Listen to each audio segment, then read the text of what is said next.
함께 기도하고 시작할까요? 사랑과 은혜 하나님 감사합니다. 오늘도 알아가시고 주의 은혜와 사랑으로 붙드시고 역사하여 주셔서 감사합니다. 오늘 교회 가운데 큰 잔치가 있었습니다. 이 잔치가 아버지 하나님 열매 맺게 하시고 주의 소망으로 말미암아 이 땅 가운데 주의 역사를 감당할 수 있는 귀한 교회 되도록 하나님 역사하여 주시옵소서.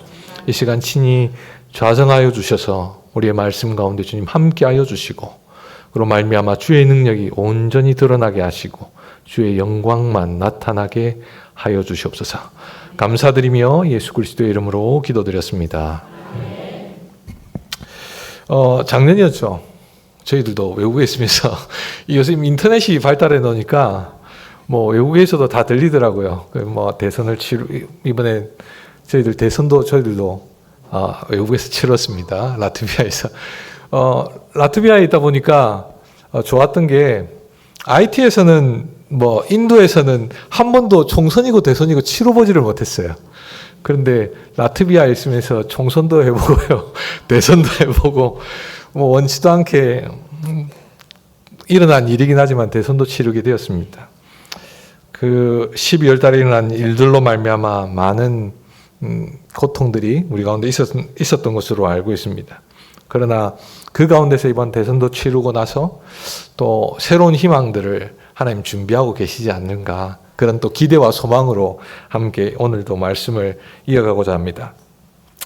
첫 번째는 저희가 인도로 파송을 받았다고 했죠. 인도로 받았다가 여러 가지 일들 장황하게 이야기하면 너무 길고 그때 한 3년 전에 보고할 때 IT를 두 번째 선교제 때는 IT에서 있었던 사건들을 이야기했었습니다. 강도 사건도 만났던 이야기들, 그리고 그 가운데 하나님의 은혜 가운데 교회를 개척했던 이야기들, 이런 것들을 나누었던 것으로 생각합니다. 그 IT 교회를 인수하고 인계하고 이양하고 나온 게 벌써, 저도 오늘 선교 보고하려고 이렇게 계산을 해보니까 벌써 5년이 지났더라고요. 5년, 제가 삼릉도에서 파송받기는 3년이 지났고요. 그 전에 제가 이양하고 나올 때가 보니까 벌써 세월이 그렇게 지나서 5년이 지났더라고요. 그 5년이라는 세월이 얼마나 빠르게 지나가는지 너무나도 그림 같은 이야기 같아요. 근데 지금도 뉴스를 들어보면 IT는 여전히 무정부시되고 깡패가 다스리는, 갱들이 다스리는 나라처럼 되어져 가고 있습니다. 극도로 불안하고 의회나 행정부나 그 모든 것도 우리는 그렇게 빠르게 바꿔서 대선도 치르고 했지만 아직도 IT는 여전히 총선이고 대선이고 또 할 수 없는 상황, 그래서 갱들밖에 없는 그런 사회를 살아가고 있습니다. 한치의 희망도 없는 그런 나라가 되었죠. 그런 나라를 또 뒤로 하고 저는 라트비아에 가 있다 보니까 라트비아가 너무 편한 거예요. 거기선 극도의 치안이 어려웠다면 반대로 라트비아는 치안이 너무 좋아요. 교환학생들이 와서 이렇게 유럽 여행을 다니다가 라트비아에 딱 오면 다시 하는 말이 뭐냐면, 목사님, 라트비아가 너무 좋아요. 치안도 너무 좋고 너무 깨끗해가지고 너무 좋아요. 이렇게 말을 하더라고요. 그래서 극적으로 반대 상황에 있는 나라 라트비아에 있으면서 한편으로는 너무 감사하고요. 한편으로는 이래 살아도 되나? 그렇게 IT에 있는 선교 현장을 너무 잘 알고 있기 때문에, 그들의 상황을 너무 잘 알고 있기 때문에 제가 너무 편하게 있는 것도 너무 죄송스럽고 너무 미안하고 하나님 앞에 감사하면서도 또 그들을 향한, IT를 향한 기도를 하게 됩니다. 우크라이나와 러시아 전쟁으로 또 사실은 우리 밑에도 좀 시끄럽습니다. 우크라이나 지금 3년, 제가 갈 때 시작했거든요. 우크라이나하고 그 러시아 전쟁이 갈 때 시작했는데 지금까지 끝나겠지 했는데 이 계속돼요. 아직도 안 끝나고 트럼프가 하면 트럼프 대통령이 하면 하루 만에 내가 끝내겠어 했는데 인생이 뜻대로 되나요? 자기 마음대로 되나요? 잘 나가는 사람같이 보여도 지금도 전쟁이 계속돼요. 어떻게 인생이 지 마음대로 안 되는 게 인생이더라고요. 여러 전쟁들이 지금도 저희들 밑에 나라에서는 일어나고 있는 것들을 보게 됩니다. 이 고비만 지나면 잘 될 거고 이런 상황만 끝나면 잘 될 거야 라고 생각하지만 사실은 그렇지 않은 게 우리 인생이라는 걸 너무 많이 발견하게 되고 저희 선교 현장이나 이런 현장들을 보면서 여러분의 현장들도 동일하지 않을까, 비슷하지 않을까 그렇게 생각되어집니다. 오늘 말씀을 좀 함께 나누면서 선교 현장의 라트비아에 대한 이야기도 나누면서 또 인도에서 IT에서 간혹 들려오는 소식들을 좀 나누면서 함께 말씀을 나누고자 합니다. 우리가 읽은 오늘 본문의 말씀은 사도 요한이 예수님의 환난과 그 나라의 참음을 동참하는 자들에게 그리고 그 하나님 복음을 위해서 고난받다가 죄수가 되어서 밤모섬에 기양을 갖다가 쓴 기록이라고 되어 있습니다. 밤모섬은 지금 밤모스라는 그리스령에 있는 자그마한 성이거든요. 바로 지금 티르키예, 옛날에는 터키라고 했는데 지금 티르키예로 이름이 바뀌었죠. 티르키예 바로 옆에 있어요. 보시면 바로 옆에 있는데 그 섬에 유배를 갔다가 하나님의 말씀을 기록한 것이 오늘 계시록입니다. 이에는 말씀을 기록한 이유가 오늘 십자가에 피 흘려 죽으신 예수 그리스도의 사랑을 전하면서 그 사랑을 전하다가 핍박받는 성도들에게 주실 하나님의 약속, 하나님의 위로를 나누고자 오늘 말씀을 전한다고 사도 요한은 고백하고 있습니다. 여러분들이 지금 당하고 있는 환난들은 어떻습니까? 여러분이 다 만나고 있는 여러 상황들이 어떻습니까? 아까 잠시 우리 장로님하고 어떤 한 장로님과 형이라고 이렇게 나눴는데 나누다 보니까 한국 상황이 너무 안 좋다는 걸 듣게 됐어요. 전 세계적으로 상황이 안 좋긴 하지만 또 한국도 그만큼 상황들이 안 좋아져 있다는 걸 보게 됩니다. 당하는 환난은 모양이 다르고 상황이 다르지만 당하고 있는 당사자는 속된 표현으로 죽을 지경이죠. 죽을 지경입니다. 이것만 좀 넘어가면 괜찮을 것 같은데 그렇게 넘어갔다고 생각했는데 웬걸요. 첩첩삼중이라고 또 고난이 있는 것 같습니다. 사실 라트비아를 가게 된 이후에도 고난은 벗어났잖아요. 치안 너무 좋아가지고 제 아내가 전에는 IT에서는 혼자 못 나갔어요. 꼭 차를 타고 가야 되고 어디 가더라도 뭘 해야 차가 아니면 안 돼요. 그런데 지금은 제 아내가 혼자 나가요. 혼자 나가서 산책하고 오고 나가도 아무런 일이 없어요. 그렇다면 좋은 데 있으면 고난이 없느냐? 마음의 고난이 없느냐? 심적인 부담뿐만 아니라 이런 것들이 없느냐? 똑같아요. 라트비아에서도 나름대로는 저희들도 가진 고난이 있더라고요. 괴로움이 있고 곤란이 있더라고요. 여러분들은 어떻습니까? 똑같지 않나요? 이것만 좀 지나면 괜찮을 거야 했는데 계속되는 그런 상황들. 근데 오늘 성경 본문에서는 이렇게 말합니다. 각 나라와 족속과 백성과 방언에서 아무도 능히 셀 수 없는 큰 무리들이 나와서 하나님께 찬양하는 모습을 보게 됩니다. 구원하심이 보좌에 앉으신 우리 하나님과 어린 양께 있습니다. 고난과 어려움과 환난이 있지만 거기에 하나님이 함께 하신다는 그 이유 때문에 찬양할 이유가 있습니다. 라고 고백하더라는 겁니다. 사도 요한이 당하였던 고난이 우리도 표현할 수 없는 고난이에요. 그런데 그가 예수 그리스도의 십자가의 은혜 때문에 살았기 때문에 그것이 고난이 아니고 하나님을 찬양할 이유가 됩니다. 라고 고백하더라는 거죠. 지금 그가 당한 상황들이 우리가 당한 상황과 별반 차이가 없다라는 거예요. 하나님께서 우리를 향해서 하는 말이 내가 너의 찬양을 듣기를 원해. 셀 수 없는 무리들이 나왔던 것처럼 셀 수 없는 너의 그 삶의 현장 안에서 내가 찬양받기를 원해. 그렇게 말씀하고 계시더라는 거죠. 당시 로마 사회는 우리가 알고 있는 모든 길은 로마로 통한다. 로마로 통하는 그 길, 경제, 문화, 정치, 사회 모든 것이 로마 중심이었습니다. 그는 신이었고 로마의 황제는 신이었고 로마가 없이는 살아갈 수 없다 할 만큼 그렇게 로마 중심의 사회였습니다. 그런데 그 제국도 망하더라는 거죠.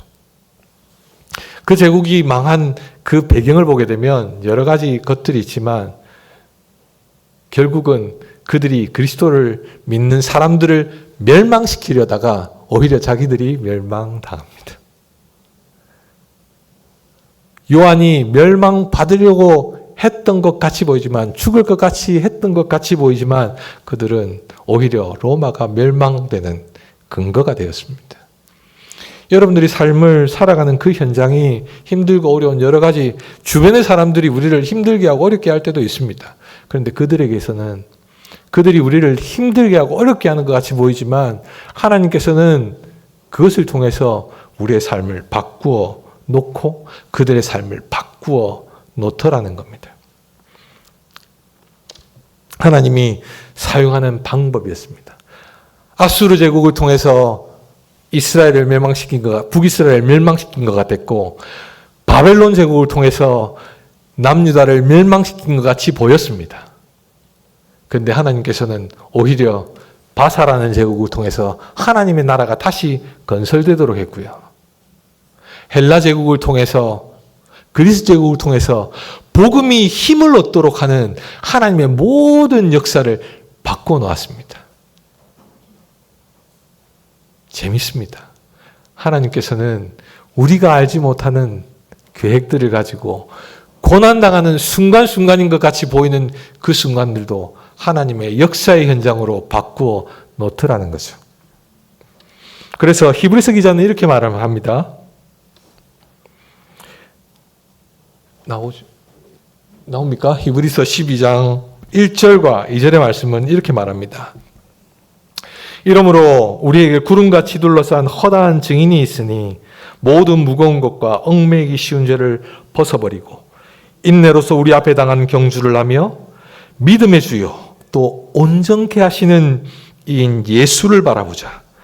그는 그의 앞에 있는 기쁨을 위하여 십자가를 참으사 부끄러움을 개의치 아니하시더니 하나님 보좌 우편에 앉으셨느니라. 아멘.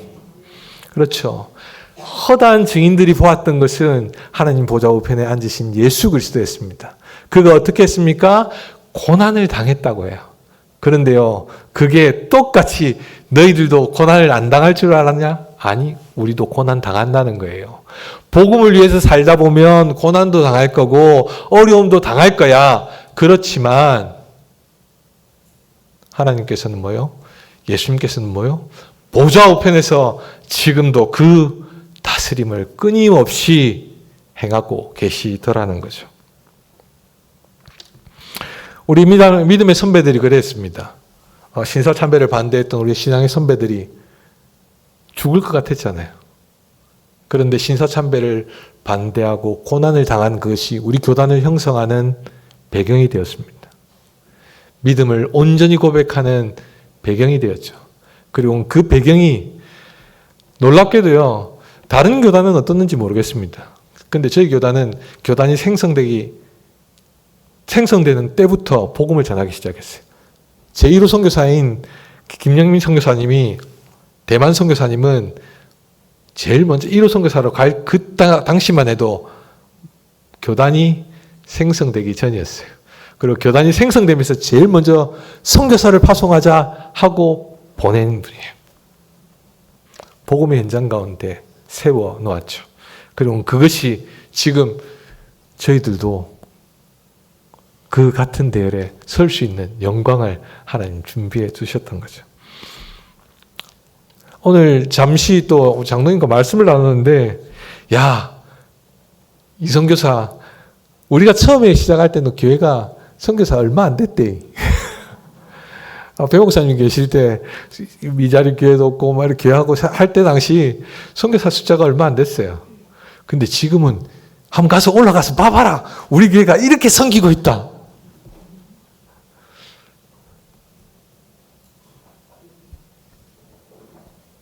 누가 한 걸까요? 우리 교회가 잘해서도 아닌 거예요. 하나님께서 순간순간마다 여러분을 통해서 그 일들을 행하시고 계셨다는 거죠. 허다한 증인들을 하나님께서 지금도 일으키시고자 우리 삼령도 교회를 사용하고 있는 거예요. 그리고 그 일을 위해서 고난과 어려움 속에서도 참고 인내하는 자들 통해서 하나님께서 그 일을 함께 하고 계신다는 걸 보여주신다는 거죠. 지금은 저희 선교 현장이 아니지만 레오관 비전 교회를 기억합니다. 그 교회가요, 떠나올 때 얼마 안 됐습니다. 40여 명 되었습니다. 대통령이 죽임을 당하고 이런 상황에서 지금도 갱들이 있는 그 사회 속에서도 이양하고 나올 수 밖에 없는 상황이 되었습니다. 제가 전에 보고할 때 기억하십니까? 교회가 뭡니까? 라는 단어, 교회가 뭡니까? 그래서 교회를 어떻게 이양했습니다. 라는 이야기를 했습니다. 교회는 그리스도의 몸이었습니다. 그리고 그 교회를 하나님께서 가만히 있겠느냐라고 말씀하시는 그 약속 때문에 레오관 비전교회를 이양하고 나왔었습니다. 그때 우리 전도사님이 신학을 공부하고 있을 때였어요. 근데 공부도 지금 제대로 못하고 있습니다. 오가는 길이 막혀가지고요. 그런데 놀랍게도요, 하나님이 일하시는 거는 경고롭게도 온전하셔요. 주일학교, 그때 당시 주일학교 애들이요, 지금은 청년들이 되어 있습니다. 5년이 지나니까 청년이 되더라고요. 그리고 그 애들이 다른 교회 주일학교를 돕고, 여름 성경학교 되면 다른 교회 가서 돕고 하고 있습니다. 그리고 한 120여 명 지금 같이 예배를 드리고 있어요. 하고 보고를 합니다. 성경학교를 위해서 준비했던 물품이 갱들에게 뺏기기도 하고, 장학금으로는 못 주니까 장학품으로 물건에서 학용품으로 했던 그것들 배달려 오다가 뺏기기도 하고, 어려움을 겪어요. 그런데 오히려 교회는 돼요. 어려움을 겪어도 되더라고요. 그들이 잘나서도 아니고요. 제가 잘나서도 아니고요. 여러분 그거 아니에요. 하나님이 일하시기 때문에 그런 거죠. 그리고 레오관 비전교회가 지금도 성장해 가더라고요. 하나님이 결코 실패함 없이 허다한 무리가 되도록, 하나님을 찬양하는 무리가 되도록 하나님께서 끊임없이 일하고 계시더라고요.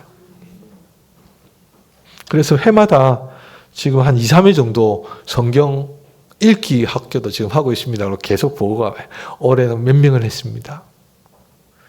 야, 하나님께서 정말 일하고 계시구나. 근데 저는요, 라트비아 간 지 벌써 3년이 되었습니다. 근데 아직도 언어가 안 돼요. 너무 편해서 그런가? 어쩐가 언어가 안 돼요. 사실은 저도 갈등이 많습니다. 갈등이 많았었어요. 너무 편하고 몸은 편한데 마음은 안 편한 거예요. 우리 선배 선교사님이 시작했던 교환학생들을 대상으로 교회를, 한인교회를 시작했습니다. 그리고는 선교사님이 이제 안식년을 갔다 오시는 동안에 이 선교사 네가 알아서 해봐라 이라고 저한테 뚝 던져주고 가셨어요. 한국말로 하니까 편하죠. 한국말로 하면 편한데 중요한 거는요, 한국 학생, 교환학생들이 우크라이나 러시아 전쟁 때문에 안 와요. 교환학생들이 훅 줄었어요. 저는 원망스럽더라고요. 한 3년 됐잖아요, 전쟁이.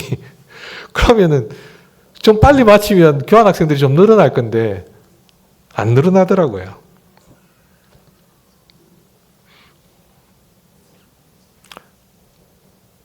오히려 저희 부부만 드릴 때가 간혹 많았어요. 저희 부부만 드리는 거예요. 개척교회하고 똑같아요. 소배 선생님 할 때는 야 우리 한 20명 정도 왔다. 해볼만 하다. 이렇게 하고 훅 던져고 하셨는데 은걸로 전쟁이 나니까 이건 뜻대로 안 되는 거예요. 마음대로 안 되는 거죠. 그게 마음에는 개척을 하겠다 하고 들어왔었으면 그 마음이었으면 괜찮았을 거예요. 그런데 선배 선교사님이 하던 것 같이 협력하면서 또 다른 선교사역들을 개척해 가야 되겠다 하고 들어왔는데 준비되지 않은 마음에 훅 던져지니까 그 던져진 결과물이 그래도 좀 괜찮은데 이게 아니니까 사람이 간사하더라고요. 개척할 때는 그 현지 개척할 때는 못 모르고 했는데 그렇게 딱 다가오니까 이건 마음의 고난인 거예요.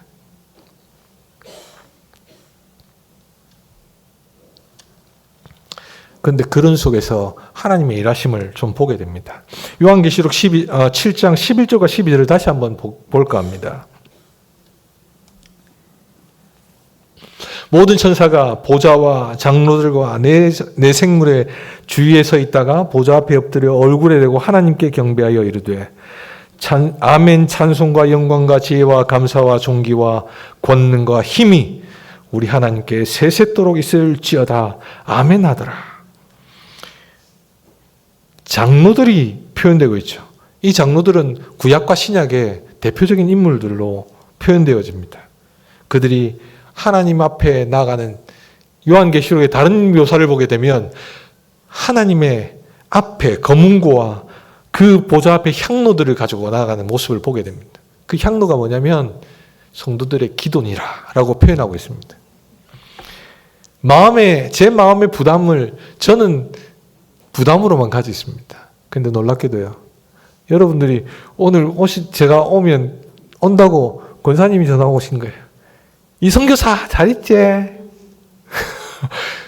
잘 있지?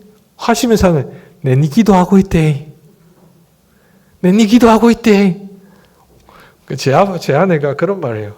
이 선교사 니 뭐 때문에 사는 줄 아나? 이런 권사님들 기도 덕분에 산다는 거 알지? 똑바로 해라! 우리 와이프가 그렇게 말을 해요. 오늘 성경 표현 그대로입니다. 장로들이 가져왔던 그 향로들, 그것들처럼 제가 살아가는 게 제가 마음에 부담을 가지고 있다고 해서 제가 할 수 있는 게 아무것도 없는데 권사님들의 기도, 교회의 기도가요. 제게는 그게 힘이요 능력이었던 것을 알게 됩니다. 그리고는 요한계시록 5장 12절에 그렇게 말합니다. 죽임을 당하신 어린 양이 능력과 부와 지혜와 힘과 존귀와 영광과 찬송을 받기에 합당하다. 똑같은 말이죠. 7장에 하는 말 똑같은 말입니다. 기도로 드려지는 그 향료가 결국 예수 그리스도의 그 이름의 능력이 아니면 되지 않는다는 말을 하고 있죠. 예수님께서는 우리에게 그렇게 말씀하시는 거예요. 나와 함께 가자. 나와 함께 가자. 내가 그 일을 위해서 그들의 기도를 이용하고 너희들의 기도를 받기를 소망하고 그로 말미암아 내가 일하고 있다라는 걸 보여주시더라고요. 부담감을 가지고 2명이 드릴 때도 있고 하는데요. 하루는 베트남인이 제 아내하고 같이 공부했던 라트비아를 같이 공부했던 베트남 가족이 연락이 온 거예요. 너희들 선교사라며? 예배 드린다며? 우리 예배 드려도 돼? 이렇게 말이 온 거예요. 나도 예배 드리는데 함께 하고 싶은데 한번 예배를 드린 걸 보고 싶은데 가도 돼? 이라고 연락이 온 거예요. 한인교회 하고 있었어요. 한국말로 하고 있었어요. 중요한 건 한국말로 하고 있는데 예배 드리러 가도 돼? 이러는데 오지마 이렇게 할 수는 없고 선교사인데 목사인데 오지마 할 수는 없고 그래 오라고 해. 오라고 해. 그때부터 이제 저는 분주해지기 시작한 거예요. 못하는 영어로 설교 준비해야 되고 예배 준비해야 되고 그렇게 예배를 한인 교회가 갑자기 한국어 영어로 예배를 드리는 교회로 바뀌었어요. 예배해도 돼 이러고 온 거예요. 그래서 영어로 드리기 시작한 겁니다. 한국어와 영어를 같이 병행하면서 썼어요. 놀랍게도요, 하나님께서 그때부터 일하시기 시작하더라고요. 유럽 교회들을 보게 되면 건물만 덩그러니 남아있는 데가 많습니다. 진짜 예쁜 교회들이 많아요. 화려한 교회들이 진짜 많아요. 그런데 그 교회당이 건물만 덩그러니 있어요. 저희들이 처음에 갔을 때는 현지인 교회가 어떻는가 하고 생각되어서 루터란 교회를 갔었어요. 교회가 정말 예쁘고 너무 엄청 커요. 그런데 한 20명 앉아있어요. 한 50여 명? 많게는 많이 모여봐야 한 70여 명, 50여 명 이렇게밖에 안 돼요. 한번 많이 모였을 때가. 근데 그 외에는요, 교회가 지금 교회, 우리 삼릉도 교회가 한 2배, 3배 정도 될 것 같아요. 근데 덩그러니 한 30명, 50명 이래 앉아있다고 생각해 보세요. 휑하겠죠. 그런데 그렇게 예배를 드리고 있습니다. 예배가 사라진 지 오래된 모습을 보게 됩니다. 하나님의 말씀이 올바르게 전해지지 않으면 구와 같이 된다는 거예요. 영국이나 이런 데는 그게 교회당이 다른 용도로 바뀐 데가 생각 외로 많습니다. 술집으로 바뀌기도 여관으로 바뀌기도 했다고 하더라고요. 그런데 하나님께서는 베트남 친구를 통해서 예배도 돼? 이렇게 해가지고 영어 한국에 드리기 시작하니까요. 놀랍게도 하나님께서 일하시기 시작합니다. 하나님께서 사람을 이제부터 불러주시는 거예요. 먼저 영상을 좀 보고 시작할까 합니다.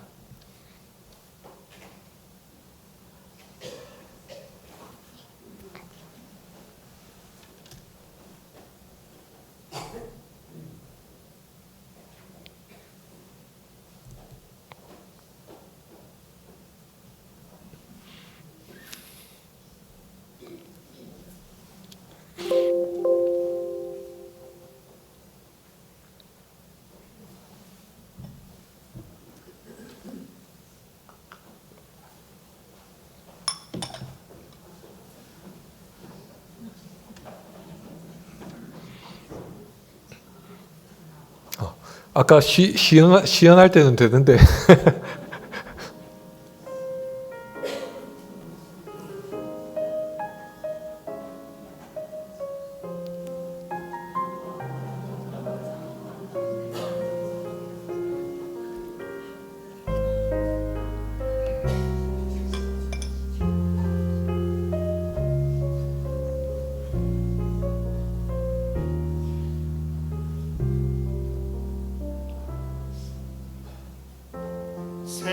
세상을 구원하기 위해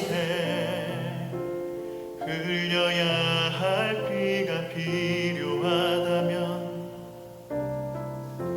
죄인을 대신하기 위해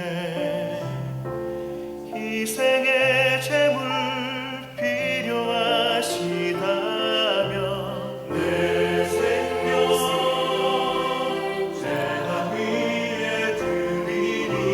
주 영광 위에 사용하소서. 생명이 또 다른 생명 낳고 주님 볼 수 있다면 나의 삶과 죽음도 아낌없이 드리리. 죽어야 다시 사는 주의 말씀 믿으며 하나님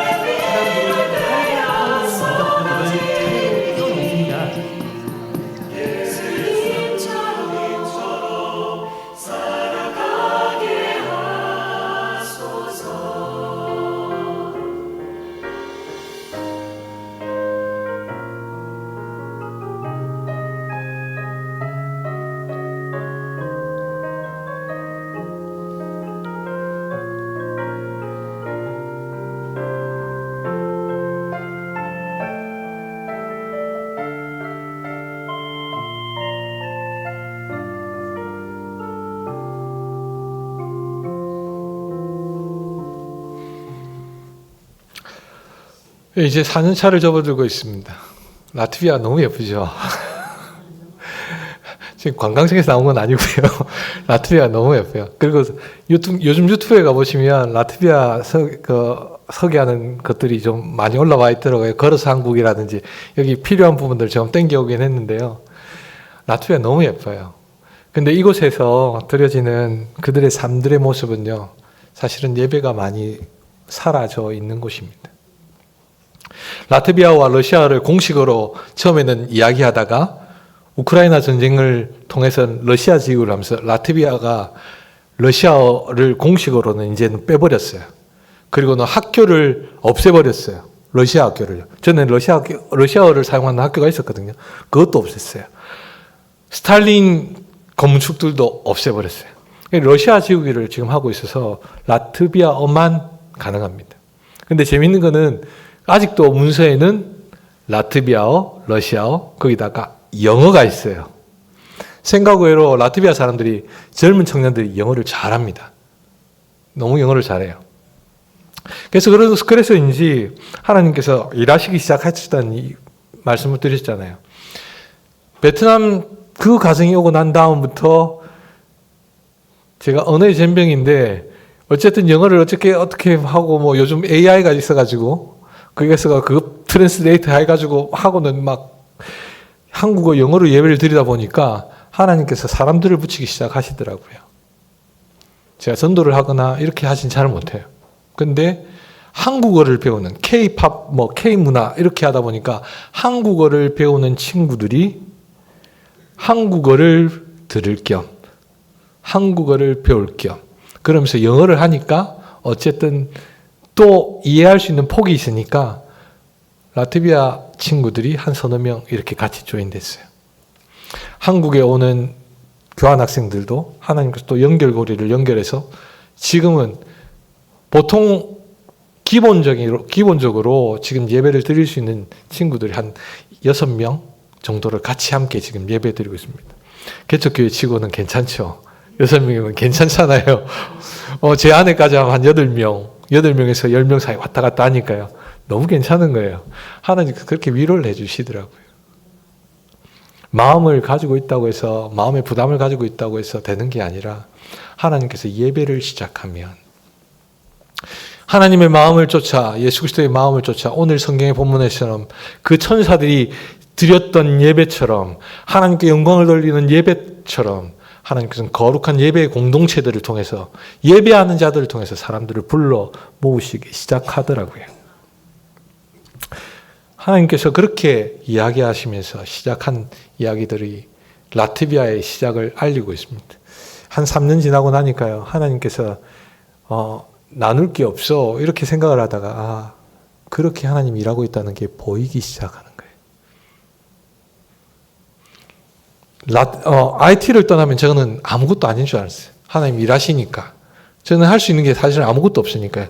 근데 거기서 하나님이 일하시는 걸 보게 하셨고요. 라트비아에서는 내가 할 수 있다고 생각을 했는데 할 수 있는 게 아무것도 없어요. 사실 또 보니까. 그런데 거기서는 하나님이 급하시니까 실제로 하나님이 일하신 걸 또 보게 하시더라고요. 여러분 삶 속에서 살아가는 것이 이와 같지 않은가 생각합니다. 하나님께서 결코 자신의 영광을 다른 사람에게 돌리거나 다른 자들에게 돌리지 않는다는 걸 보여주시더라는 거죠. 그래서 이사야 42장은 그렇게 말을 합니다. 나는 여호와이니 내 이름이라. 나는 내 영광을 다른 자에게, 내 찬송을 우상에게 주지 아니하리라.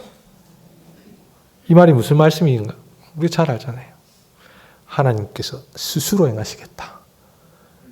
근데 그 스스로 행하심들이 어떻게 해요? 예배하는 자들을 통해서 고난과 어려움 속에서도 하나님을 바라보는 그 자들을 통해서 하나님께서 그 영광을 드러내시고 일하신 것을 보여주시겠다라고 약속하시는 말씀인 거죠. 마치 세상은 종말을 향해 달려가고 있는 것 같이 보입니다. 지금 주변에 일어나는 일들이 다 그런 것 같아요. 일어나는 일들마다 때가 가까웠어. 때가 가까웠어. 그렇게 말하고 있는 것 같이 보입니다.